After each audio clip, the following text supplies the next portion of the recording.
जय हिंद दोस्तों। मैं प्रदीप लास्ट डेट के इस वीडियो में आप सभी का स्वागत करता हूं। आज हम चर्चा करने वाले हैं दिल्ली बोर्ड की आई हुई वैकेंसी। आज हम चर्चा करने वाले हैं Delhi subordinate selection staff selection board की वैकेंसी, जिसमें दो तरह की वैकेंसी है, एक टीचिंग जॉब है और एक नॉन टीचिंग जॉब है। आज की इस वीडियो में हम टीचिंग जॉब के बारे में चर्चा करेंगे। तो आइए सबसे पहले हम देखते हैं कि वैकेंसी ये आपकी 31/7/2023 की नोटिफिकेशन है और 17 अगस्त 2023 से इस वैकेंसी का फॉर्म फिलअप होना शुरू होगा। 15/9/2023 लास्ट डेट इस वैकेंसी की कब है? 15/9/2023 11:59 रात्रि तक ये एक्टिव रहेगी इसकी वेबसाइट, जिस पे आप जा कर के इस पोस्ट के लिए अप्लाई कर सकते हैं। अब आगे इसमें हम देखते हैं कि कौन कौन सी चीज़ें हैं, जिसमें सबसे पहला आपको दिख रहा होगा म्यूजिक टीचर की वैकेंसी है, जिसमें कुल 182 पोस्ट हैं। फिर ट्रेंड ग्रेजुएट टीचर टीजीटी जो होते हैं, स्पेशल एजुकेशन टीचर ऐसे टीचर जो डिफरेंशली एबल्ड जो बच्चे हैं, जो हमारे पीएच बच्चे हैं, उनको पढ़ाने के लिए होते हैं।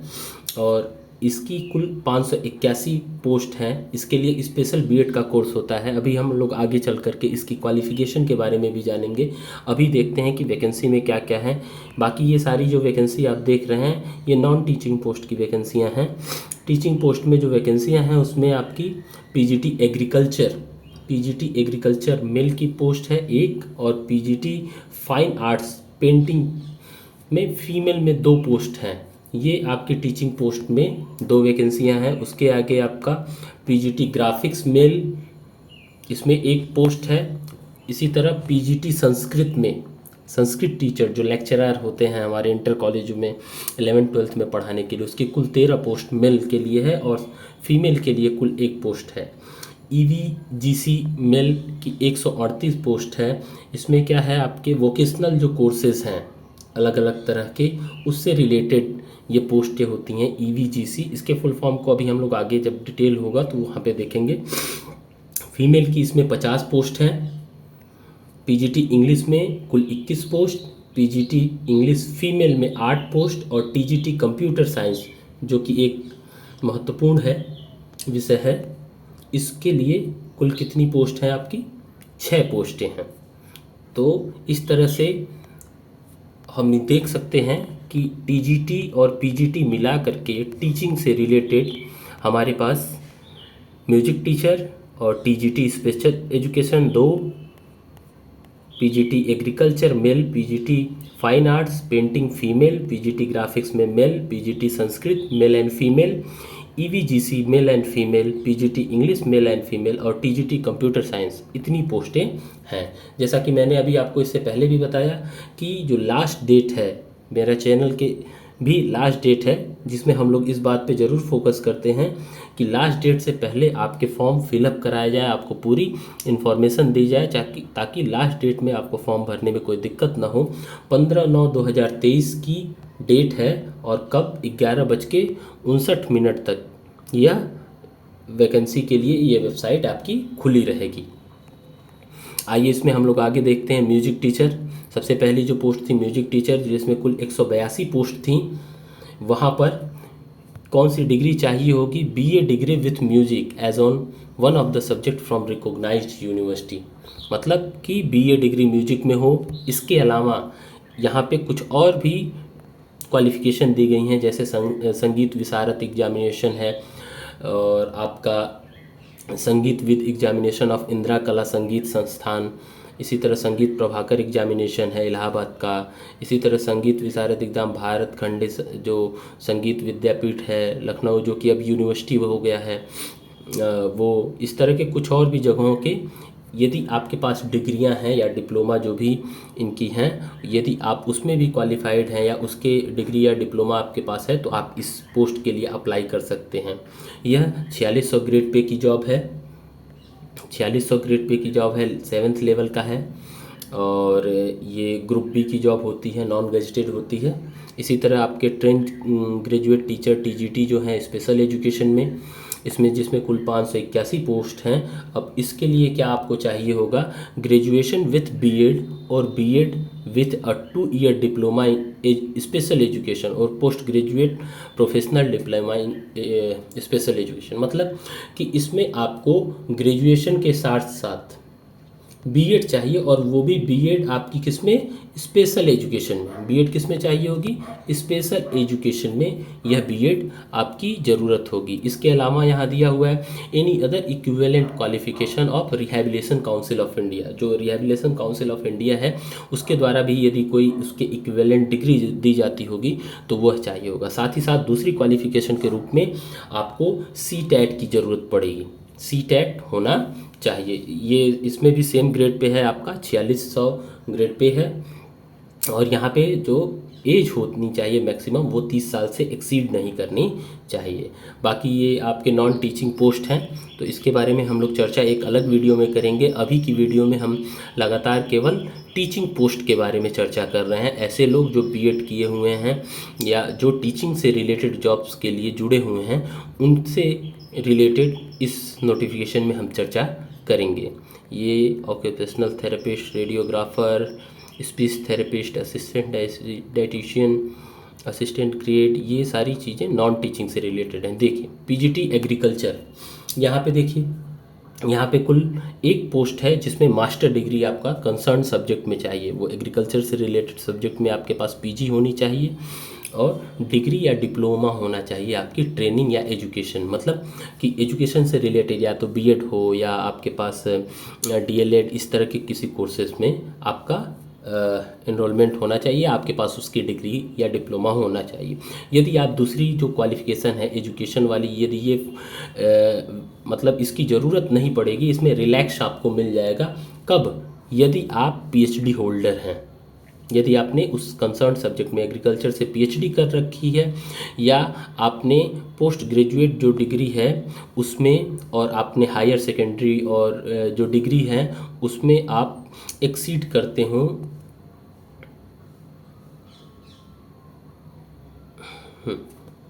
मतलब कि उसमें आपने अच्छे मार्क्स, फर्स्ट डिवीज़न अर्थात 60% से अधिक के मार्क आपने पाए हों, तो आपको यह मौका दिया जाएगा कि 3 साल के अंदर, ज्वाइन होने के 3 साल के अंदर आप बीएड कर लेते हैं तो आपके लिए यह वैकेंसी ओपन रहेगी। मतलब कि इसकी ज़रूरत नहीं पड़ेगी यदि आपके 60% से एबव मार्क हैं। कहाँ पे, हायर सेकेंडरी में, डिग्री में और पोस्ट ग्रेजुएशन में फर्स्ट डिवीज़न से अधिक मार्क हैं, तो आप बीएड 3 साल के अंदर करके आप सबमिट कर देंगे तो भी आप इस पोस्ट के लिए एलिजिबल हैं। चूँकि यह पीजीटी की है तो इसलिए यहाँ पे ग्रेड पे जो आपका होगा वह 4800 ग्रेड पे है, ये ध्यान रखेंगे। और यहाँ पे मिनिमम जो एज है 36 ईयर की एज दी हुई है। उसके बाद आपका पीजीटी फाइन आर्ट्स आता है। इसमें ऑब्वियसली सी बात है bachelor degree in fine art मांग रहा है। और इसके अलावा आपके पास 5 ईयर का या graduate with drawing painting 4 year का इसमें रिकॉग्नाइज्ड यूनिवर्सिटी से डिप्लोमा का कोर्स होना चाहिए। और यदि बैचलर इन फाइन आर्ट नहीं है तो उसके अलावा आपके पास 5 ईयर का डिप्लोमा या डिग्री का जो कोर्स होता है वह होने चाहिए। किसमें, पीजीटी फाइन आर्ट्स के लिए। यहाँ पे भी ग्रेड पे चूँकि पीजीटी की पोस्ट है तो सारी पीजीटी की पोस्ट के लिए एक चीज़ एकदम क्लियर हो जाइए कि 4800 ग्रेड पे की जॉब होती है। अब ये आपका जो एक बार मैं एक नया वीडियो बना करके मैं लेवल वाइज जो भी सैलरी होती है उस पर एक डिस्कस मैं आने वाले समय में कर दूंगा, ताकि आपको जो भी सैलरी से रिलेटेड मसला है, जहाँ पे लेवल भी लिखा होता है, पे बैंड लिखा होता है, ग्रेड पे लिखा होता है और भी बहुत सारी चीज़ें हैं, तो वो सारी चीज़ें दी हुई रहती हैं, तो वो चीज़ें आपको क्लियर हो जाएगी। वैसे यहाँ पे मैं थोड़ा सा आपको बता दूँ कि जैसे यहाँ पे 47,600 लिखा हुआ है, इसका मतलब कि आपकी जो बेसिक सैलरी शुरुआती दिनों में बनेगी वो लगभग इसके आसपास बनेगी, 47,600 के आसपास, और वो मैक्सिमम कहाँ तक जाएगी, 1,51,100 तक जाएगी। आपका लेवल 8 है तो वो 9300 से लेके 34,800 का जो पे बैंड होगा उसमें लेवल 8 पे और 4800 ग्रेड पे के अंदर आप जितने लेवल पे आ रहे होंगे वो मेरे ख्याल से 47,600 ही है, उस जॉब से ही शुरू होगी और हर साल 3% का इंक्रीमेंट होता है, तो वहाँ से वो सारी चीज़ें बनेंगी। अगली जो वैकेंसी है आपकी पीजीटी ग्राफिक्स की है, मेल के लिए एक वैकेंसी है। इसमें भी बैचलर इन फाइन आर्ट मांग रहा है, या आपके पास 5 ईयर डिप्लोमा कोर्स होना चाहिए, किसमें, पेंटिंग कॉमर्शियल आर्ट में, या इसमें लिख रहा है कि high school for existing teacher with 5 year, जो ऑलरेडी जॉब कर रहे हैं उनके लिए 5 ईयर का डिप्लोमा कोर्स यहाँ पे लिखा हुआ है। डिप्लोमा कोर्स होना चाहिए, क्योंकि ये भी पीजीटी की जॉब है, तो 4800 ग्रेड पे होना चाहिए। अगला है आपका पीजीटी संस्कृत। पीजीटी संस्कृत के लिए देख लीजिए, मास्टर डिग्री आपके पास होनी चाहिए संस्कृत में, और आपके पास डिग्री या डिप्लोमा का कोर्स होना चाहिए, मतलब या तो आपके पास बीएड हो या आपके पास डीएलएड हो, इस तरह की चीज़ें होंगी। और इनकी जितनी भी वैकेंसियां हैं उसमें एक चीज़ ये भी कंफर्म है कि यदि आपके पास ये चीज़ें नहीं हैं और आप ऑब्टेन करते हैं फर्स्ट डिवीज़न, या तो आप पीएचडी होल्डर हो अपने सब्जेक्ट में, क्या किया हो आपने, पीएचडी की हो, या यदि आप हाई स्कूल इंटर डिग्री और पीजी में फर्स्ट डिवीज़न अर्थात 60% से अधिक मार्क ऑब्टेन करते हैं, तो आपको ये मिलेगा कि 3 साल के अंदर आप बीएड या बीटीसी करके वहाँ पे अपना सबमिट करके आप क्या कर सकते हैं, अपनी जॉब को पक्की कर सकते हैं। इसी तरह सेम क्वालिफिकेशन के साथ पीजीटी संस्कृत में भी हमारी जो वैकेंसी होगी वहाँ पे होगी, आपके पास पीजी संस्कृत होना चाहिए और डिग्री या डिप्लोमा होना चाहिए एजुकेशन में। यदि पीएचडी है तो उसकी ज़रूरत नहीं है, या यदि आपके फर्स्ट डिवीज़न है इन सारी चीज़ों में तो 3 साल के अंदर ज्वाइनिंग ऑफ सर्विस से लेकर के 3 साल के अंदर आपको बीएड करना होगा। और यहाँ पे भी 4800 ग्रेड पे की जॉब होगी क्योंकि पीजीटी है। अब हम अगली वैकेंसी में आ रहे हैं जिसको कहा जाता है EVGC, educational and vocational guidance counsellor. ये एक पोस्ट है डीएसएसबी के डिपार्टमेंट ऑफ एजुकेशन में, और यहाँ पे क्वालिफ़िकेशन क्या मांग रहा है ये देखने लायक है। यहाँ पे मास्टर डिग्री इन साइकोलॉजी चाहिए इनको, क्या चाहिए, master degree in psychology plus diploma in guidance and counselling. ये 2 डिग्रियाँ, एक डिग्री और ये डिप्लोमा आपके पास होना चाहिए। डिज़ायरेबल क्वालिफ़िकेशन में इन्होंने दे रखा है कि 1 ईयर एक्सपीरियंस आपका इस फील्ड में होना चाहिए, पब्लिक सेक्टर में या गवर्नमेंट इंस्टीट्यूशन में आपने गाइडेंस और काउंसलिंग का कोई काम किया हो। सेम ग्रेड पे है, 4800 ग्रेड पे है। फीमेल इनकी जो कोर्स है educational and vocational guidance course में, उनके फीमेल में भी सेम इसी तरह की क्वालिफिकेशन चाहिए, मास्टर डिग्री इन साइकोलॉजी और diploma in guidance counselling. Desirable में 1 ईयर एक्सपीरियंस की ज़रूरत होगी। अब आते हैं हम लोग पीजीटी मेल इंग्लिश में। इंग्लिश की जो पीजीटी मेल की जो वैकेंसी है, कुल 21 वैकेंसियाँ हैं।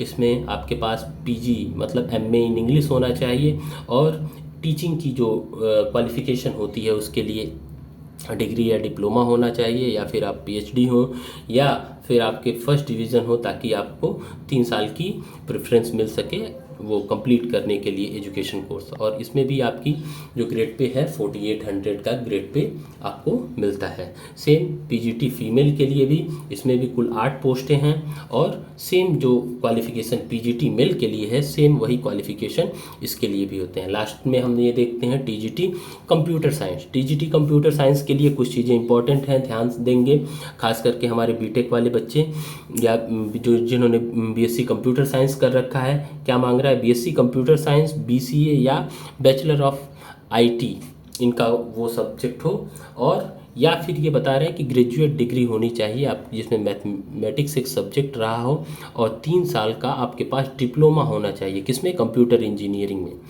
या फिर एक और है कि ग्रेजुएट डिग्री सब्जेक्ट मैथ के साथ हो, साथ ही साथ 1 ईयर कंप्यूटर एप्लीकेशन का आपके पास कोर्स, ये मतलब डिप्लोमा कोर्स हो तो भी आप इसके लिए, या फिर ए लेवल यदि आपके पास है, ए लेवल जो नीलेट से कराई जाती है उसका हो तो वो भी आप उसके लिए एलिजिबल हैं। साथ ही साथ इसमें एक और चीज़ मांग रखी है, graduate with bachelor of education, BEd आपके पास होना चाहिए या उसके इक्विवेलेंट कोई जॉब होनी चाहिए। ठीक, ये जो ग्रेड पे है, चूँकि टीजीटी की पोस्ट है तो ये एकदम क्लियर हो जाइए कि 4600 ग्रेड पे की ये जॉब है। तो इस तरह से कुल इतने हैं। ये होम्योपैथिक कंपाउंडर, ये नॉन टीचिंग है तो इसकी चर्चा हम लोग बाद में करेंगे। इस तरह से इतनी सारी चीज़ें चाहिए। हाँ, ये एक चीज़ जान जाइए कि ये जो लिंक दिया हुआ है dssbonline.nic.in, इसी लिंक के माध्यम से आप इस फॉर्म के लिए अप्लाई करेंगे। लास्ट डेट याद रखिए कब है, 15 सितंबर 2023 रात के 11:59 तक वेबसाइट चालू होगी।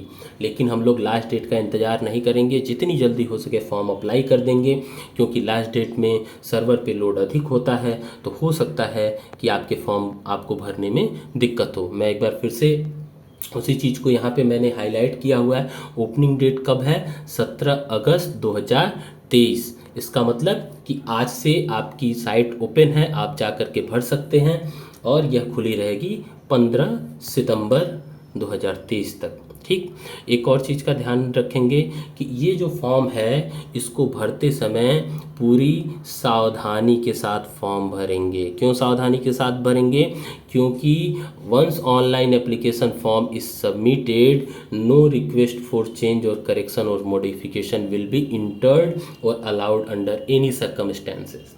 मतलब आपने एक बार फॉर्म सबमिट कर दिया, फिर आप उसमें किसी भी प्रकार का कोई करेक्शन नहीं कर सकते हैं। तो फॉर्म भरते समय हमें क्या रखना है, सावधानी रखनी है, इस बात का हमें खास ख्याल रखना पड़ेगा। बात समझ में आई सबके? चलिए अब आगे हम लोग इसमें देखते हैं क्या करना है हमें। हाँ, फॉर्म की फ़ीस कितनी है, 100 रुपये, मात्र 100 रुपये में ये फॉर्म भरा जा रहा है। उसमें भी ये चीज़ हम देखेंगे कि जो वुमेन कैंडिडेट हैं, ऐसे कैंडिडेट जो एससी कैटेगरी से बिलोंग करते हैं, एसटी कैटेगरी से बिलोंग करते हैं, या फिजिकली हैंडीकैप्ड हैं, या एक्स सर्विसमैन की कैटेगरी में आते हैं, वह आपकी इस फीस से फुल्ली क्या हैं, एग्जेम्प्ट हैं, अर्थात उनको इसके लिए कोई फ़ी नहीं देनी पड़ेगी। मतलब वो जो 100 रुपये हैं वो भी नहीं लगेंगे। पेमेंट का जो सिस्टम है SBI ई-पे सिस्टम है, तो उसमें आपको कुछ नहीं करना है। आप जब पेमेंट मोड में जाएंगे तो वहाँ पे वो सारी चीज़ें ऑटोमेटिक लेंगी, तो वहाँ पे आपके पास डेबिट कार्ड का, क्रेडिट कार्ड का, UPI, इस तरह की चीज़ों का ऑप्शन होना चाहिए। अब हम बात करते हैं कि हमारा सिलेबस क्या है, क्या क्या एग्ज़ाम में आएगा। तो जो सबसे पहली पोस्ट हम लोग ने म्यूज़िक टीचर की पढ़ी थी, वो उसका पोस्ट कोड था 32/23, ये पोस्ट कोड था। तो उसके लिए क्या क्या आएगा, तो ये देखिए कि इसके एग्ज़ाम का जो टाइम होगा, जो भी क्वालिफ़िकेशन एग्ज़ाम होगा, 2 घंटे का होगा, जिसमें टोटल 200 क्वेश्चन होंगे। कितने मार्क्स के, 200 मार्क्स के होंगे। ठीक, इसमें 2 सेक्शन होंगे। सेक्शन ए में 5 सब सेक्शन है। पहला क्या है, जनरल अवेयरनेस है, फिर जनरल एबिलिटी, इंटेलिजेंस, रीजनिंग, ये सारी चीज़ें हैं दूसरा सेक्शन। तीसरा सेक्शन अर्थमेटिकल और न्यूमेरिकल एबिलिटी का है। चौथा सेक्शन आपका हिंदी लैंग्वेज और कंप्रिहेंशन का है। साथ ही साथ पांचवा जो सब सेक्शन है वो इंग्लिश लैंग्वेज के लिए है। तो सब में से 20-20 मार्क्स के मिला करके कुल सेक्शन ए जो है वो कुल कितने मार्क्स का होगा, आपका 100 मार्क्स का होगा पहला। और इसी तरह क्वेश्चन सेक्शन जो बी है उसमें ऑब्जेक्टिव टाइप के जो क्वेश्चन होंगे वो आपके कंसर्न सब्जेक्ट से होंगे। जैसे ये म्यूज़िक टीचर के लिए वैकेंसी थी, तो उसमें म्यूज़िक से रिलेटेड चीज़ों पे 100 क्वेश्चन होंगे। तो इस तरह से 100 + 100 दोनों सेक्शन का मिला करके कुल कितने मार्क्स के पेपर होंगे, 200 मार्क्स के पेपर होंगे। ये किसके लिए था, म्यूज़िक टीचर के लिए। सेम जो दूसरी पोस्ट थी TGT स्पेशल एजुकेशन, उसमें भी आपकी उसकी पोस्ट कोड थी 3323, और उसमें क्या मांगा हुआ है, इसमें भी सेम वही चीज़ें हैं। 200 नंबर के 200 क्वेश्चन हैं, 2 घंटे के, टोटल 200 मार्क्स के। और इसमें भी आपका जो सब सेक्शन है, सेक्शन ए में जो सब सेक्शन है उसमें पहला GA है, जनरल अवेयरनेस का है, वो कितने नंबर का होगा, 20 नंबर का। रीजनिंग और रीजनिंग जो है वो कितने नंबर की है, 20 नंबर की। आपकी जो मैथमेटिक्स है वो कितने नंबर की है, 20 नंबर का। हिंदी जो है वो 20 नंबर की, और इंग्लिश जो है वो 20 नंबर का। कुल कितने नंबर का हो गया, सब सेक्शन सेक्शन ए जो है वो आपके 100 नंबर का हो गया। और सेक्शन बी कितने नंबर का है, सेक्शन बी भी आपका नेक्स्ट 100 नंबर के होंगे, इस तरह से। और उसके बाद जो टीचिंग के 6123 से लेकर 6923, अर्थात पीजीटी एग्रीकल्चर से ले करके, और आपका सबसे लास्ट जो था TGT कंप्यूटर, उसके में आपके 3 घंटे के पेपर होंगे, 300 क्वेश्चन होंगे। ठीक है, और इन 300 क्वेश्चन 300 मार्क्स के होंगे, जिसमें से सेक्शन ए जो है पहले की ही तरह 100 नंबर का होगा, जिसमें 5 सब सेक्शन आपके जनरल 5 सब सेक्शन होंगे, जिसमें पहला है आपका mental ability and reasoning ability. क्या है पहला, mental ability and reasoning ability, मतलब रीजनिंग का 20 क्वेश्चन रहेगा। दूसरा जो सेक्शन है जनरल अवेयरनेस के 20 क्वेश्चन, तीसरे में इंग्लिश के 20 क्वेश्चन हैं आपके, चौथे में हिंदी लैंग्वेज के 20 क्वेश्चन है, और पांचवें में न्यूमेरिकल एप्टीट्यूड अर्थात मैथमेटिक्स के, मतलब सेम है बस सीक्वेंस अलग हो गया है। और सेक्शन बी जो होगा, जो पहले 100 नंबर का हो रहा था बाकी की 2 पोस्ट में, अब वो यहाँ पे 200 नंबर का होगा, जिसमें आपके पोस्ट ग्रेजुएशन क्वालिफिकेशन और टीचिंग मेथडोलॉजी से कुल मिला के 200 नंबर के क्वेश्चन अर्थात 200 क्वेश्चन पूछे जाएंगे। तो इस तरह से ये 3 घंटे का आपका टीचिंग की पोस्ट के लिए जो एग्ज़ाम होना है वो होगा। इस पर आप ध्यान रखेंगे। एक और चीज़ ध्यान देने वाली है जो मैं हाईलाइट करना भूल गया हूँ, वह क्या है कि नेगेटिव मार्किंग है वो कितने नंबर का है, 0.25 मार्क्स के है, अर्थात 1/4 मार्क का नेगेटिव मार्किंग है। साथ ही साथ ये भी बताया जा रहा है कि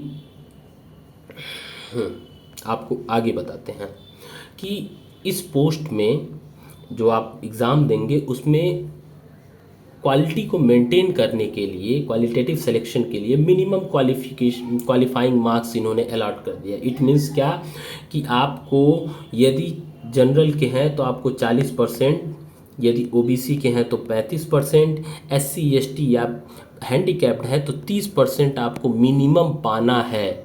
यदि आप इतना पाएंगे तब आपकी कट ऑफ लिस्ट में आपका नाम आगे बढ़ेगा, अदरवाइज आपको वहीं पे ड्रॉप कर दिया जाएगा। इस चीज़ को लेकर के एकदम क्लियर रहेंगे सारे लोग कि इसमें कोई कन्फ्यूज़न ना हो, मतलब मिनिमम मार्क्स आपको लाने ही लाने हैं। और इसके अलावा यहाँ पे एक और चीज़ जो ध्यान देने वाली है ये कि जो ओबीसी आउटसाइड कैंडिडेट हैं, मतलब कि ऐसे कैंडिडेट जो दिल्ली से बिलोंग नहीं करते हैं, दिल्ली के अलावा हैं, उनकी ओबीसी की सर्टिफिकेट वैलिड नहीं होगी। ओबीसी की रिजर्वेशन का बेनिफिट लेने के लिए आपको दिल्ली का होना इम्पॉर्टेंट है, आपके पास दिल्ली का रेजिडेंस होना चाहिए। ये चीज़ क्लियर हो गई। इसके अलावा हम लोग को एक और चीज़ ध्यान रखना है कि वैकेंसी, फिर से लास्ट डेट को मैं बता रहा हूँ और बार बार यहाँ पे ये बता रहा है कि आपकी जो एजुकेशन क्वालिफिकेशन या एज या एक्सपीरियंस वो कब का होना चाहिए, 15 सितंबर 2023 से पहले का होना चाहिए, उसके बाद की नहीं होनी चाहिए। ठीक, आपका education qualification experience and other eligible condition for the post shall be determined as on 15 सितंबर 2, मतलब वो उस समय तक कंप्लीट हो जाना चाहिए। इस चीज़ का ध्यान रखेंगे। साथ ही साथ कैंडिडेट को यह सलाह दी जाती है, क्या सलाह दी जा रही भाई, अपलोड रिसेंट फ़ोटो और क्लियर कलर फोटोग्राफ आपको अपलोड करना है। साथ ही साथ क्या ध्यान रखना है, ये भी ध्यान रखना है कि जो बैकग्राउंड होना चाहिए वो प्लेन हो, वाइट हो या ऑफ वाइट हो थोड़ा सा। साथ ही साथ आपका पूरा फेस आ रहा हो, फ्रंट व्यू हो, आंखें खुली हुई हो। ऐसा ना हो कि आप मोबाइल से सेल्फी खींच करके आप अपलोड कर रहे हो, तो वो दिक्कत होगी आपके लिए। कैंडिडेट मस्ट ब्रिंग, और जो आप फ़ोटो अपलोड करेंगे उसका विशेष ध्यान रखेंगे कि उस फ़ोटो को आप अपने पास रखेंगे, और आगे जब भी आप एग्ज़ाम क्वालिफाई करके काउंसलिंग के लिए या उन सारी चीज़ों के लिए जाते हैं तो आपको सेम फ़ोटो वही वाला यूज़ करना है, अदरवाइज़ आपकी जो कैंडिडेचर है, आपकी जो प्रतिभागिता है वो रद्द भी की जा सकती है। साथ ही साथ यहाँ पे एक और चीज़ हम लोग को ध्यान देंगे कि the candidate are instructed to follow the following dress code will appearing, जब वो एग्ज़ाम के लिए कैंडिडेट आता है, हाँ ये DSSB का ये कंपल्सन होता है कि जब भी कैंडिडेट एग्ज़ाम के लिए जाए तो उसके पास लाइट क्लोथ होने चाहिए, हाफ स्लीव्स होने चाहिए, not having big buttons, brooch, flower with salwar और ट्राउजर। साथ ही साथ स्लीपर और sandal with low heel, shoes are not allowed. ये ध्यान रखिएगा कि DSSB के जितने भी एग्ज़ाम होते हैं उसमें ये शूज़ को एग्ज़ामिनेशन रूम में अलाउ नहीं करते हैं। साथ ही साथ हाफ स्लीव की शर्ट्स ही अलाउड होती हैं एग्ज़ाम देते समय। ये चीज़ें मैंने देखी हैं खुद अपनी आंखों से। एक बार मुझे याद है जब मैं एग्ज़ाम देने गया हुआ था तो ये चीज़ों को मैंने देखा था, और जो लड़के फुल स्लीव्स की शर्ट पहन के आए थे वो उनसे शर्ट निकलवा दी गई थी और वो बनियाइन पे बैठ करके उन लोगों ने एग्ज़ाम दिया था। तो आपके साथ ऐसा ना हो, तो आप इस चीज़ का ध्यान रखेंगे कि टी शर्ट या हाफ शर्ट डाल करके एग्ज़ाम देने के लिए जाएं। तो इस तरह से हमने लगभग पूरी चीज़ों के बारे में चर्चा कर ली है। एक बार समराइज़ कर देते हैं। आज 17 अगस्त से इसकी वैकेंसी शुरू है भरी जानी और 15 सितंबर लास्ट डेट है। इस बात का ध्यान देंगे। टीजीटी की जो पोस्ट हैं उसमें हम लोग ध्यान देंगे कि टीजीटी स्पेशल एजुकेशन और म्यूज़िक टीचर, साथ ही साथ टीजीटी कंप्यूटर टीचर की वैकेंसी आई है। पीजीटी में कौन कौन सी पोस्ट हैं आपकी, एग्रीकल्चर की है, इंग्लिश का है, आपके फाइन आर्ट्स के कुछ सब्जेक्ट हैं, ग्राफिक्स है, इसके अलावा आपके इंग्लिश हो गए, एग्रीकल्चर हो गया, ईवी जीसी जो एजुकेशनल वोकेशनल गाइडेंस कोर्स है जिसमें साइकोलॉजी सब्जेक्ट मांगा हुआ है, उसकी वैकेंसियां हैं। तो उस पर हम लोग क्या करेंगे, ध्यान देंगे। साथ ही साथ हम और किन चीज़ों पे ध्यान देंगे, ध्यान ये देंगे कि जब भी फ़ोटो अपलोड करेंगे तो वो फ़ोटो हमारा क्लियर होना चाहिए, उसमें कोई दिक्कत नहीं होनी चाहिए। 100 रुपये फ़ी है, इस बात के बारे में आप सभी लोग को मालूम है। और एक और चीज़ हम आपको ध्यान दिला दें कि वुमेन्स के लिए, वुमेन जो बच्चियां हैं उनके लिए क्या है, ये एग्जेम्प्टेड है। एससी एसटी के लिए इसकी फ़ीस एग्जेम्प्टेड है। तो इस तरह से हम लोगों ने इस पूरी वैकेंसी के बारे में अच्छे से जाना। आशा है कि यह जानकारी आपके काम आई होगी। मैं अपने अनुभव के साथ इस वैकेंसी के बारे में जितनी भी जानकारी हो सकती थी मैंने आपको दी। तो तब आगे की वैकेंसी की आने तक आपसे अलविदा लेंगे। जय हिंद, जय भारत।